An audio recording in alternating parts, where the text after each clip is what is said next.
उस अंता उपचुनाव के समर की शुरुआत आज मैंने और हमारे तमाम साथियों ने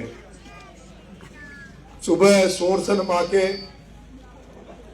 मंदिर में ढोक लगाकर आशीर्वाद लेकर आज ये चुनावी समर किया है।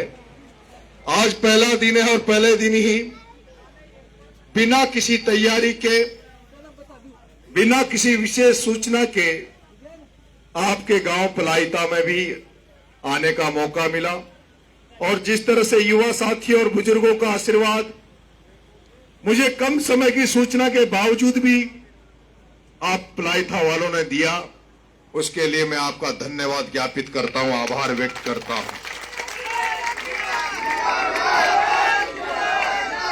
साथियों, ये जो अंता में उपचुनाव हो रहा है, ये अंता में पहली बार उपचुनाव हो रहा है। उपचुनाव आम चुनाव से अलग होता है।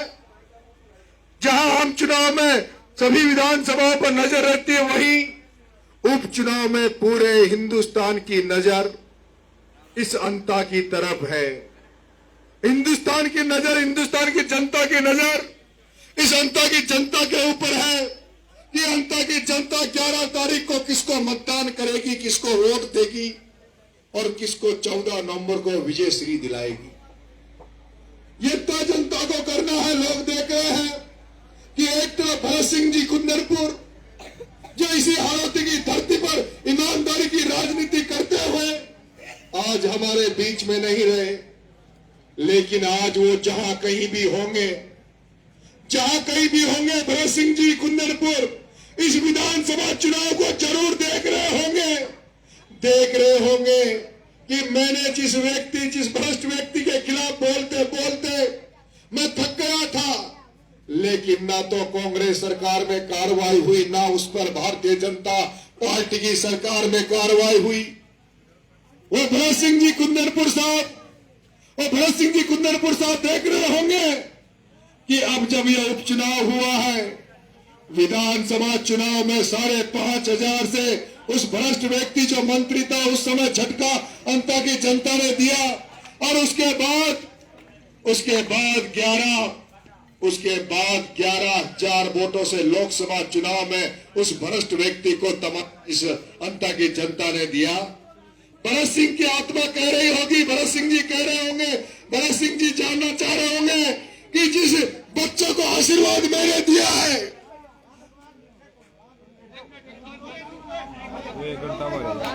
एक बार इनको ऊपर भेज दो, ऊपर आ जाओ। आप नहीं, आने दो, ऊपर आ जाओ। 8 दिन में 5 दिन में गए फ्यूज उठे छ, अब पूरी रात लाइट ना हो, इको जिम्मेदार कौन छ? अब पूरे गांव की लाइट आ रही है, मां की लाइट ना आ रही, नहीं इको जिम्मेदार कौन छ? मां जगह आम आदमी का नेता लोग छ, ये माते चोट कुत्ता छ, इको जिम्मेदार बताओ नहीं तो आज हम पैदल लाइट ना मां के घर की, अब और भी लाइट ना आ रही, देख लो ट्रैफिक लाइट। ये एक मिनट चुप हो जाओ, साइलेंट रहो, एक मिनट।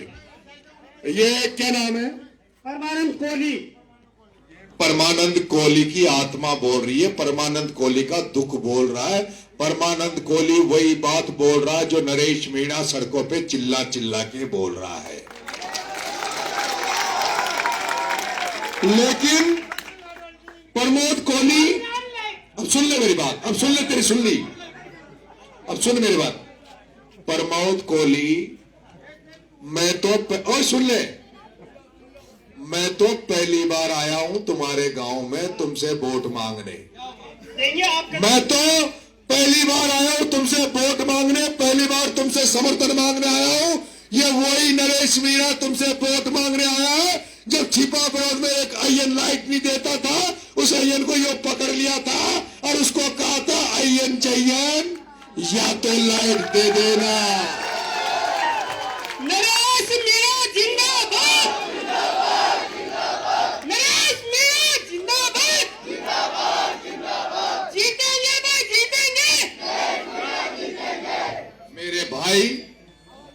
वही नरेश मीणा है, ये प्रायता की जमीन पर बोलने वाला वही नरेश मीणा है।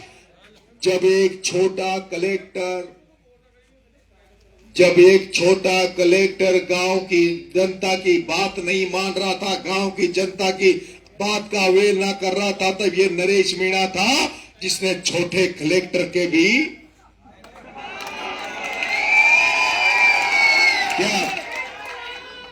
क्या उसकी आवाज, क्या उस सम्रावताल की आवाज, उस एसडीएम की आवाज तुम तक नहीं पहुंची क्या? कैसा नेता चाहिए जब कोई व्यक्ति, सुनो बाबा, सुनो मेरी बात, सुन लो मेरी बात।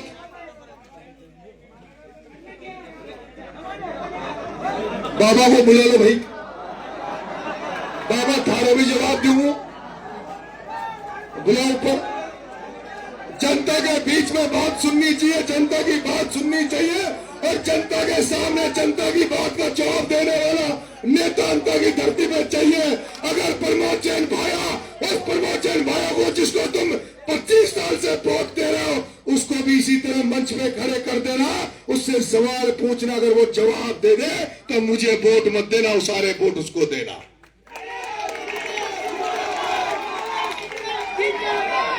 जिसे मेरी बात सुनो, मैं तो पहली बार वोट मांगने, समर्थन मांगने आया हूं, तुम्हें मेरे से सवाल करने का अभी अधिकार नहीं है। मैं कह रहा हूं मुझे 2.5 साल के लिए मौका दे दो, 2.5 साल के लिए इस नरेश मीणा को एमएलए बना दो। आईएन चाहिए थानेदार, तहसीलदार, एसडीएम, कलेक्टर किसी पे अत्याचार नहीं करेगा, किसी पे अत्याचार नहीं करेगा। और किसी ने अगर जनता को लूटने का काम किया, जनता के साथ अत्याचार करने का काम किया, तो बाबा मैं कह रहा हूं तुझे यहाँ, और उस कोहली भाई को भी कह रहा हूं, 2.5 साल का मौका दे दो। 2.5 साल बाद में अगर मैं तुम्हारी अपेक्षाओं पे खरा नहीं उतरू तो इसी चौराहे पे जूतों की माला देना, नरेश मीणा के मगाल पे तमाचा मारना, नरेश मीणा को वोट मत देना। अभी तो बाबा सवाल उस आदमी से पूछो, अभी तो सवाल उस आदमी से पूछो जिसको तुम 25 साल से वोट दे रहे थे, जिसको तुम 25 साल से वोट दे रहे थे। उस प्रमोद जैन भाया जब प्रायता की धरती पे आए तो उससे पूछना, प्रमोद जैन भाया जो खान की झोपड़ी को खा गया वो पैसा कहाँ है? प्रमोद जैन भाया जो तूने गुंडा बदमाश बने पूरी आरोती को खा गया, उस पर जवाब दे। पलायता वालों,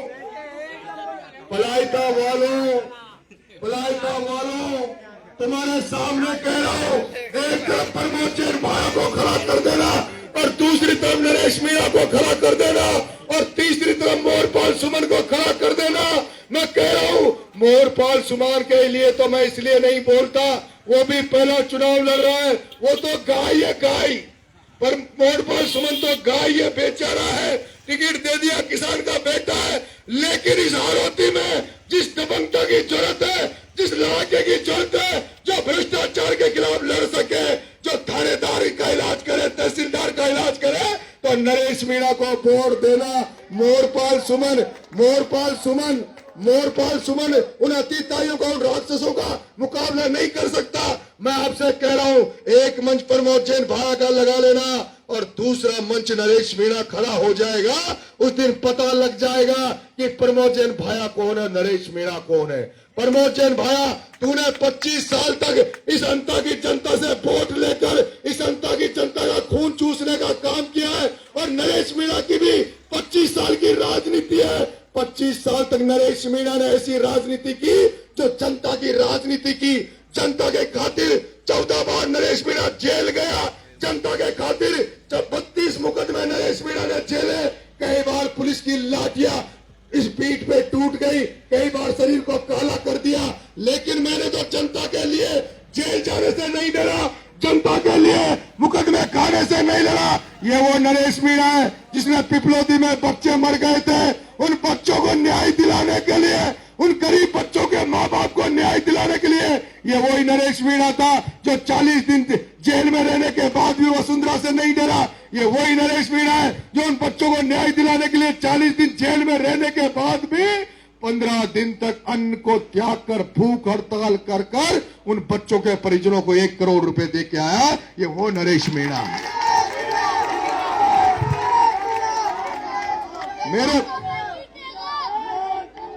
मेरे भाइयों, लाइट आ नहीं रही और अभी तो थोड़ा मौसम ठीक है।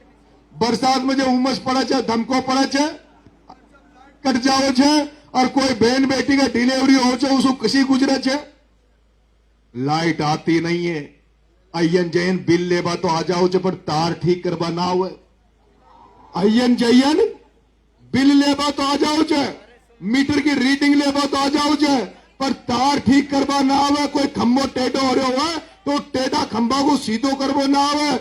जहां आप किसानों को खाद की जरूरत पड़ रही है, किसानों को खाद की जरूरत पड़ रही है, जब 1400 का कट्टा 1800 2000 में मिल रहा है, वो भी अटैचमेंट के लिए मिल रहा है। किसानों की सोयाबीन की फसल खत्म हो गई, किसानों की धान की फसल खत्म हो गई, लेकिन कोई भी फसल बीमा की बात नहीं कर रहा। आज दिन तक हाड़ौती में फसल बीमा नहीं मिला।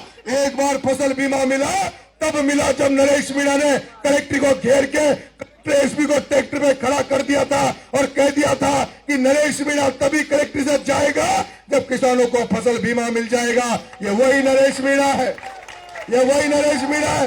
जब नरेश मीणा ने कलेक्टर को घेरा तो 81 करोड़ रुपए 81 करोड़ रुपए का फसल बीमा किसानों को मिला था। आज जनता में बस स्टैंड नहीं है। मांग रोड से लेके आपकी 12 तक सड़क खुद ही पड़ी है। ये मंत्री रह गए, सब कुछ रह गए, लेकिन फिर भी अंता की जनता की समस्या खत्म नहीं हुई। मैं तो केवल तुमसे मांग क्या रहा हूं, मैं तुमसे क्या मांग रहा हूं? जिसको तुमने 25 साल दिए, मैं तो तुमसे 2.5 साल मांग रहा हूं, मात्र 2.5 साल। वो भी 2.5 साल ऐसे जो बीजेपी के लोग यहाँ बैठे हैं, जो मेरी बात सुन रहे हैं, जो कांग्रेस के लोग यहाँ मौजूद हैं, क्योंकि अभी तक तो यहाँ बीजेपी कांग्रेस को वोट देते हैं, इसलिए आधे लोग बीजेपी आधे कांग्रेस से जुड़े हुए हैं। मैं आपसे कहना चाहता हूं कि ना तो ये मोरपाल के हार जाने से भजनलाल जी की सरकार नहीं गिरेगी, ना तो मोरपाल जी के हार जाने से भजनलाल की सरकार नहीं गिरेगी, और ना प्रमोद जैन भाया के जीतने से कांग्रेस की सरकार नहीं बनेगी। लेकिन अगर नरेश मीणा को जिता दिया, अगर नरेश मीणा को जिता दिया तो नरेश मीणा तुम्हारे अधिकारों के लिए, हकों के लिए, तुम्हारे फसल बीमा को लेकर, तुम्हारी बिजली की समस्या को लेकर, तुम्हारी तमाम समस्याओं को लेकर तुम्हारे साथ मिलकर अंता की धरती पे, अंता की सड़कों पे भी लड़ेगा और विधानसभा में भी लड़ेगा। और विधानसभा में नरेश मीणा जब जाएगा तो आप अंता ही नहीं, पूरा राजस्थान नरेश मीणा को सुनेगा। पूरा राजस्थान नरेश मीणा को सुनेगा। जब वहां मैं किसानों की आवाज उठाऊंगा, मजदूरों की आवाज उठाऊंगा, पूरा राजस्थान सुनेगा। और मेरे प्लाइतावासियों, हिंदुस्तान के किसी भी कोने में चले जाओ, कोई तुमसे पूछेगा तुम्हारा एमएलए कौन रहा, मंत्री कौन रहा, तो तुम में हिम्मत नहीं होगी प्रमोद जैन भाया का नाम लेने की। क्यों नहीं होगी? क्योंकि अगर तुमने कह दिया हम प्रमोद जैन भाया के इलाके के हैं, तो सामने वाला कहेगा वही तो नहीं है प्रमोद जैन भाया जिसके नारे लगते हैं, खाया रे खाया, खूब खाया, बाटा खाया, रेत खाई, वही वरिष्ठ मंत्री के इलाके के तो नहीं हो। लेकिन दूसरी तरफ प्रमोद जैन भाया को तो न्याय जानता होगा, 200 एमएलए थे राजस्थान में, 200 में था 5-7 एमएलए का नाम जानता होगा। लेकिन तुम्हारे 12 में पैदा हुए इस नरेश मीणा को पूरा राजस्थान जानता है। किसी भी कोने में जाकर कह दोगे कि नरेश मीणा के इलाके के हैं, नरेश मीणा के वोटर हैं, तो तुम्हें कहीं भी अपमान सहन नहीं होगा, तुम्हें मान मिलेगा, सम्मान मिलेगा। ये मैं कह के जा रहा हूं। एक बार 2.5 साल के लिए मौका दे देना। भाई साहब गौतम जी, भाई साहब ऊपर आओ। भाई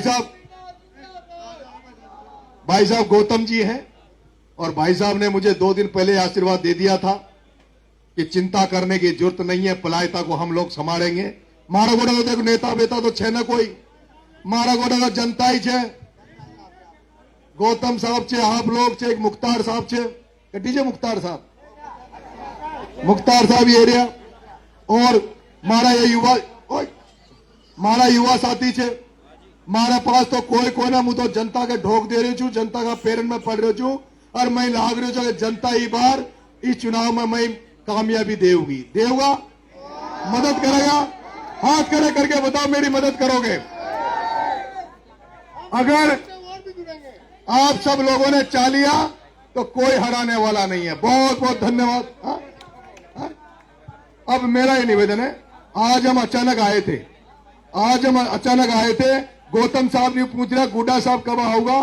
गौतम साहब, मुख्तार साहब, सारे युवा साथियों, सारे आप संडे के दिन एक दिन तय कर लो, संडे के दिन तय कर लो, एक सभा करो, उसमें अतुल जी प्रधान साहब को भी बुला लेंगे संडे के दिन और गुड्डा साहब को भी बुला लेंगे और भी आपके यहां से जो बोलना चाहेंगे उनको भी। और एक शंकराचार्य, हमारे जो 4 ही शंकराचार्य भारत में, उनमें से एक शंकराचार्य भी आपके बेटे को आशीर्वाद देने जल्दी अंता की धरती पे पधारेंगे। इसलिए आप तमाम लोगों से आशीर्वाद मांगने, समर्थन मांगने आए हो। आपको बहुत बहुत धन्यवाद। राम राम साहब।